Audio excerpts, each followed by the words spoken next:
अच्छा, हमने यहाँ पे क्या किया, गेट फायर स्टोर किया और उसको इंपोर्ट कहाँ से कर लिया, फायर स्टोर से। ऐप की जगह पर फायर स्टोर लिख दिया। अब डॉक्यूमेंटेशन में आगे चलते हैं और यहाँ पर हमें अभी क्या बोल रहा है, हमने इंपोर्ट तो कर लिया, अब हमें क्या करना है, क्लाउड फायर स्टोर को इनिशियलाइज़ करना है। उसके लिए यहाँ पर देखो क्या हुआ है, एक कांस्टेंट बना है डीबी के नाम से, बिकॉज फायर स्टोर क्या है, एक डेटाबेस है। गेट फायर स्टोर जो हमने इंपोर्ट किया और इसके अंदर हमारी ऐप आ जाएगी। ऐप बेसिकली क्या है, जो हमारा प्रोजेक्ट है। तो यहाँ पर हम चलते हैं नीचे, constant DB equal to get Firestore, और फायर स्टोर में हम क्या पास कर देंगे, ऐप। और इसको भी कंसोल डॉट लॉग करा के चेक करते हैं।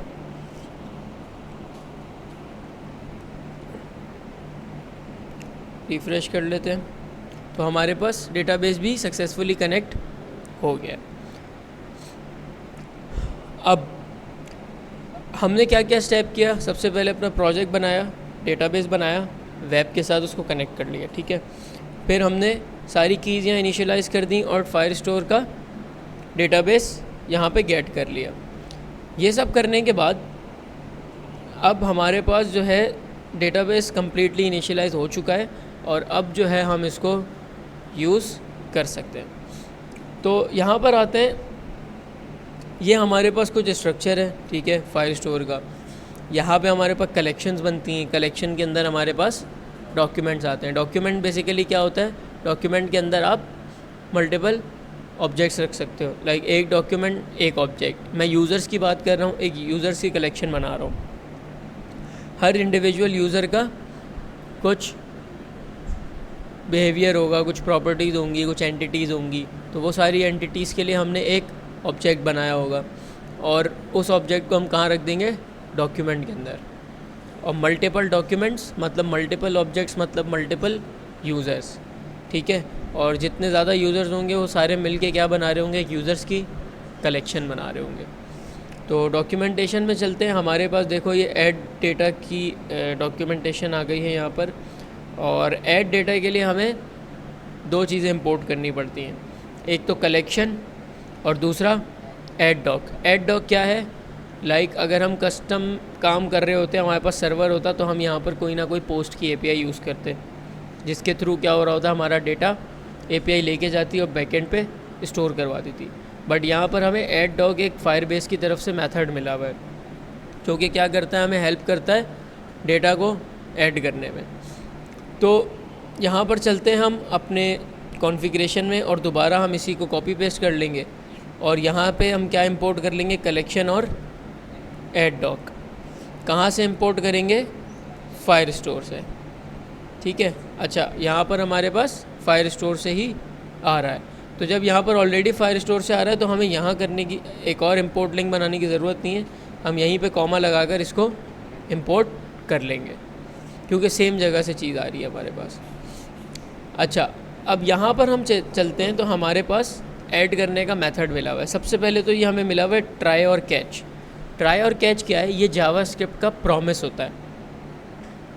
प्रॉमिस क्या होता है, प्रॉमिस वही चीज़ कि प्रॉमिस की 3 स्टेट्स होती हैं। प्रॉमिस कोई भी काम होता है, लाइक एपीआई कॉल गई, ठीक है, एक समझो प्रॉमिस क्रिएट हुआ, अब उसकी 3 स्टेट्स हैं। अभी कोई रिस्पांस नहीं आया तो अभी वो पेंडिंग स्टेट में। अगर तो सक्सेसफुली रिस्पांस आ गया तो आपकी कॉल रिजॉल्व हो गई, और अगर नहीं आया तो फिर मतलब रिजेक्ट हो गई है।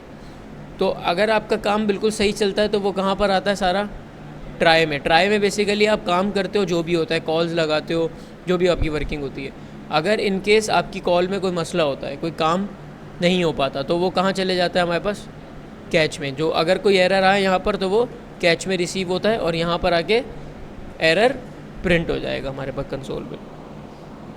तो यहाँ पर चलते हैं हम कोड बेस में अपने, हम एक ट्राई कैच बना लेते हैं। अच्छा, ट्राई कैच भी बना लेते हैं और हमें एक काम ये भी करना होगा कि अभी तो क्या होगा, अगर मैं इसको डायरेक्टली रख दूंगा तो रिफ़्रेश जैसे ही होगा तो एप्लीकेशन हमारा ये यूज़र ऐड हो जाएगा, मतलब कॉल चली जाएगी। तो मैं इसके लिए एक फ़ंक्शन बना लेता हूँ। मैंने लिया कॉन्स्ट और फंक्शन का हम नाम दे देते हैं ऐड यूज़र, ठीक है। एक फंक्शन मैंने बनाया और इस फंक्शन के अंदर इस प्रॉमिस को मैंने रख दिया, ठीक है। अब यहाँ पे क्या कह रहा है, एक कांस्टेंट डॉक का रेफरेंस क्रिएट हुआ, एक कॉल लग रही है और वो क्या कर रही है, ऐड डॉक कर रही है, ठीक है। यहाँ पर चलते हैं, वेरिएबल बना लेते हैं हम एक ऐड डॉक्यूमेंट करके, ठीक है, या इसको कर लेते हैं ऐड यूज़र डॉक, ठीक है। इक्वल टू हमारे पास क्या आएगा, जो हमने यहाँ से इंपोर्ट किया था ऐड डॉक, ठीक है, ऐड डॉक। अच्छा, ऐड डॉक आपसे क्या लेता है, ऐड डॉक आपसे दो चीज़ें लेगा, एक तो कलेक्शन और ऑब्जेक्ट, ठीक है। आपसे ली इसने collection comma object, user object. User object आप यहाँ भी बना सकते हो लेकिन हम क्या करते हैं, ऊपर बना लेते हैं ताकि यहाँ पर हमारे पास कोड साफ़ सुथरा हो जाए। तो मैंने लिया const user object equal to, यहाँ पे यूज़र की कुछ एंटिटीज़ रख देते हैं,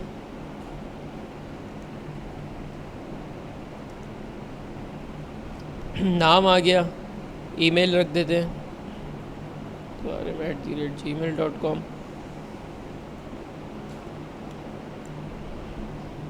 ठीक है। और फिर हम क्या करते थे, पासवर्ड रख देते हैं। यहाँ तक कोई मसला? अच्छा, यह हमारे पास ऑब्जेक्ट क्रिएट हो गया है। तो हमारे पास मैंने आपको क्या बताया, ऐड डॉक क्या लेता है, कलेक्शन और ऑब्जेक्ट। तो मैं यहाँ कॉमा के बाद क्या कर देता हूँ, यूज़र ऑब्जेक्ट दे देता हूँ। ये तो हमारे पास ऐड डॉक का हो गया। अब कलेक्शन जो है ना हमारे पास, कलेक्शन भी हमसे दो चीज़ें लेती है। यहाँ पर आपने राउंड ब्रैकेट्स बनाए। कलेक्शन आपसे क्या क्या लेती है, एक तो डेटाबेस का रेफरेंस लेती है, लाइक हमने यहाँ पे डीबी अपना बनाया, ठीक है। तो यहाँ पर हमने दे दिया डेटाबेस और कलेक्शन का नाम कि आपने किस नाम से कलेक्शन बनानी है। तो मैंने क्या बता दिया इसको, मैंने कहा यूज़र्स के नाम से एक कलेक्शन क्रिएट कर दो मेरे डेटाबेस में, जिसमें क्या होंगे, डॉक्यूमेंट्स होंगे, और डॉक्यूमेंट का मतलब होता है यूज़र ऑब्जेक्ट, ठीक है। आगे आते हैं, ये देखो यहाँ पर इन्होंने क्या किया हुआ है, कलेक्शन के अंदर डीबी किया हुआ है, यूज़र्स की कलेक्शन है, और यहाँ पर ऑब्जेक्ट बना हुआ है। हमने ऑब्जेक्ट को सेपरेटली बना दिया। और इन दी एंड इन्होंने क्या करा हुआ है, डॉक रेफ की आईडी को कंसोल कराया। हम पूरा डॉक रेफ कंसोल करा लेते हैं। तो यहाँ पर आते हैं console.log और ऐड यूज़र डॉक, इसको हम कंसोल करा लेते हैं ताकि हम देखते हैं हमारे पास सक्सेस आ रहा है या नहीं आ रहा। इसी तरह console.log, ताकि अगर कोई हमारे पास एरर आए तो वो एरर में प्रिंट हो जाएगा। सेव कर लिया। अब हमारा फंक्शन हमने चलाना कब है, तो हम यहाँ सिंपल एक यूआई पे छोटा सा बटन बना लेते हैं और इसको कर देते हैं ऐड यूज़र, ठीक है। बटन को हम देते हैं एक आईडी, ऐड बटन कर देते हैं, ठीक है। और इसको यहाँ पर हम अपने पास कॉल करवा लेते हैं। तो मैंने यहाँ पर इसको लिखा let add ptn equal to document dot get element by ID is add button, ठीक है। यहाँ से हमारे पास ऐड बटन आ जाएगा। फिर हम add button dot add event listener कर देंगे। इवेंट लिस्नर में हम क्या देंगे, इसको क्लिक, और क्लिक पर ये चलाएगा क्या, ऐड यूज़र का फंक्शन चला देगा, ठीक है। अब अपने कोड बेस पे आते हैं, रिफ़्रेश कर लेते हैं इसको एक दफ़ा, ऐड यूज़र पे क्लिक करते हैं।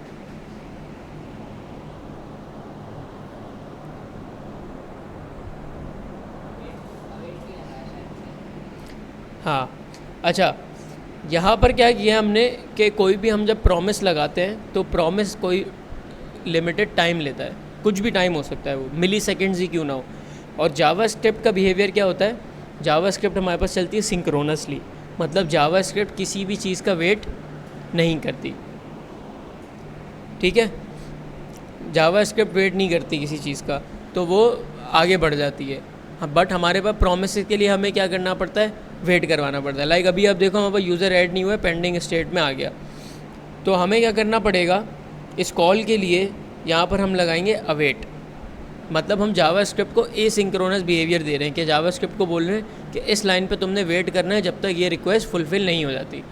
जहाँ पर जब आप वेट लगाते हो तो उसके लिए हमारा फंक्शन क्या होना चाहिए, सिंक्रोनस, एसिंक्रोनस होना चाहिए। तो हम यहाँ पे क्या कर देते हैं, एसिंक।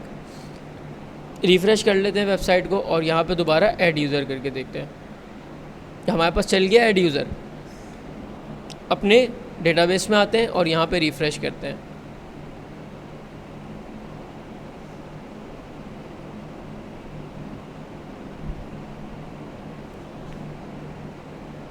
तो यहाँ पर आप देखो हमारे पास एक कलेक्शन क्रिएट हो गई है, किस नाम से, यूज़र्स के नाम से। और इसने क्या करा है, यूज़र हमारे पास ऐड कर दिया। अच्छा, बेसिकली हमारे पास जो दो यूज़र्स आ रहे हैं, जावास्क्रिप्ट जो है जब आगे बढ़ जाता है तो वो उस रिक्वेस्ट को बाद में फुलफ़िल कर रहा होता है। मतलब कि उस रिक्वेस्ट को उसने एग्जीक्यूट कर दिया, बट हमारे पास कंसोल जैसी प्रिंट हुआ उस वक्त तक वो हमारे पास रिक्वेस्ट फुलफ़िल नहीं हुई थी। तो क्या हुआ, हमारे पास पेंडिंग स्टेट प्रिंट हो गई। बट जब वो रिज़ॉल्व हो चुकी थी तब यहाँ पर डेटाबेस में एंट्री उसकी ऐड हो गई। तो अभी हमने क्या किया हुआ है, हमने यहाँ पर इसको स्टैटिक ऑब्जेक्ट भेज रहे हैं। हम ये ऑब्जेक्ट क्या कर सकते हैं, सिंपल आप यहाँ पर एक फॉर्म बनाओ, साइन अप का फॉर्म, और उसके थ्रू यहाँ पर आप वैल्यूज़ दे दो। तो ये आपका ऑब्जेक्ट क्या हो जाएगा, डायनामिक हो जाएगा। अभी हम यहीं से स्टैटिकली इसको चेंज करते हैं और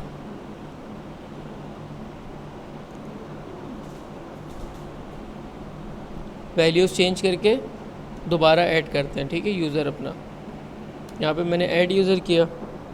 ठीक है, यूज़र मेरा ऐड हो गया और यहाँ पर आके मैं देखता हूँ तो हबीब और रहमान यहाँ पर मेरे पास क्या हुआ, ऐड हो गया हमारी कलेक्शन में। अब यहाँ पे देखो स्ट्रक्चर क्या बन रहा है।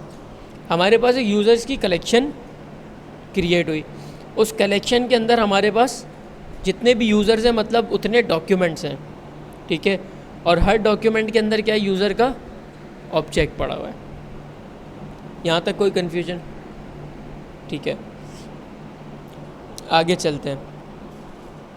सेकंड, हमारे पास जो एपीआई है वो हमें मिल जाती है किसकी, रीड डेटा की। मतलब आपने अपने डेटाबेस में से डेटा गेट करना है अब। ठीक है, अब गेट करने के लिए हमें क्या चाहिए होता है, गेट डॉक। गेट डॉक का हमें मेथड चाहिए होता है और गेट डॉक का मेथड भी हमसे क्या लेता है, कलेक्शन लेता है। कलेक्शन के अंदर डेटाबेस और यूज़र्स, मतलब वो पूछता है किस कलेक्शन से आपको डेटा ला के दूँ मैं। लेकिन यहाँ पर हमारे पास कोई ऑब्जेक्ट नहीं है। क्यों? क्योंकि हम कुछ ऐड नहीं कर रहे हैं, हम अब रिसीव कर रहे हैं। रिसीव करने के बाद यहाँ पर आप देख सकते हो फॉर ईच का लूप लगा हुआ है। इसका मतलब ये होता है कि हमें बेसिकली जो भी हमें डेटा मिलेगा ना, ठीक है, वो एक एरे में मिलेगा। एरे पर क्या होता है, वो हर एरे, फॉर ईच के लूप जो है ना वो चलता है किस पे, एरे पे। एरे में जितनी भी वैल्यूज़ होंगी वो हर वैल्यू को आइटरेट करेगा और वो वैल्यू को हम यहाँ रिसीव किस नाम से कर रहे हैं, डॉग के नाम से। और उसके आगे चल के आप देखो डॉग डॉट डेटा करके इसको हमने क्या करा हुआ है, प्रिंट कराया हुआ है। मतलब जब भी एक वैल्यू पे आइट्रेशन हो रही होगी हमें हर दफ़ा प्रिंट, एक तो समझ लो हमारे पास यहाँ आए, अगर हमारे पास कितने डॉक्यूमेंट्स हैं, 3 डॉक्यूमेंट हैं, तो मतलब हमें यहाँ पर ये हमारा लूप कितनी दफ़ा चलेगा, 3 दफ़ा चलेगा। 3 दफ़ा चला, जब इसको डॉक मिला यहाँ पर तो उसने क्या करा, क्योंकि डॉक जो हमें मिलेगा वो रीडेबल फॉर्म में नहीं होगा, तो हम एक मेथड यूज़ करेंगे डॉट डेटा का। डॉक पे हम अप्लाई करेंगे डॉट डेटा, तो वो रीडेबल फॉर्म में हमें जेसन रिटर्न कर देगा, मतलब एक ऑब्जेक्ट। और 3 दफ़ा चलेगा तो हमें कितने ऑब्जेक्ट मिल जाएंगे, 3 ऑब्जेक्ट। इसी तरह अगर हम डेटा अपनी एंट्री बढ़ा देते हैं डेटाबेस में तो फिर ये कितनी दफ़ा चलेगा, 4 दफ़ा चलेगा। अच्छा, अब इसको भी अप्लाई करके देखते हैं। यहाँ पर आया मैं और मैंने यहाँ पर लिख दिया गेट डॉक। अच्छा, यहाँ पर है गेट डॉक्स बिकॉज प्लूरल है ये, ठीक है, मल्टीपल डॉक्यूमेंट्स हमें रिसीव होंगे। तो गेट डॉग हमने लिखा और हम इसके लिए एक और फंक्शन बना लेते हैं। यहाँ पर लिख लेते हैं const get users equal to हमारा एसिंक होगा फंक्शन ये, और इसको डायरेक्टली यहाँ से बना लेते हैं एसिंक एरो फंक्शन। ठीक है। पैराम्स में अभी हम कुछ भी रिसीव नहीं कर रहे, और यहाँ पर आकर हम सिंपल अपनी कॉल बनाते हैं, कॉन्स्ट यूज़र्स, ठीक है, यूज़र्स डेटा कर लेते हैं इसको, इक्वल टू अवेट कर लो और गेट डॉग्स की कॉल लगा लो। गेट डॉग्स आपसे क्या लेगा, कलेक्शन, कलेक्शन आपसे क्या लेगी, डीपी और कलेक्शन का नाम, ठीक है। अब यहाँ पर हमने क्या करना है, यहाँ तक आने के बाद हम users data dot for each का लूप लगा देंगे, ठीक है। यूज़र डेटा पे हमने फॉर ईच का लूप लगाया, फॉर ईच में यहाँ पे एलिमेंट आ रहा है, आप कुछ भी लिख सकते हो, मैं यहाँ क्या लिख देता हूँ, डॉक्यूमेंट। अब डॉक्यूमेंट लिख दिया मैंने, अब हम क्या करते हैं, इसको प्रिंट कराकर हम देखते हैं हमारे पास क्या रिसीव हो रहा है, कंसोल डॉट लॉग डॉक, ठीक है। यहाँ पर आए और हम इसके लिए एक बटन और बना लेते हैं, और उस बटन का नाम रख देते हैं गेट यूज़र्स, ठीक है, और आईडी हम इसको दे देते हैं गेट यूज़र्स। सेव करते हैं, इधर आते हैं, और यहाँ पर हम दोबारा एक इवेंट लिस्टनर बना लेते हैं,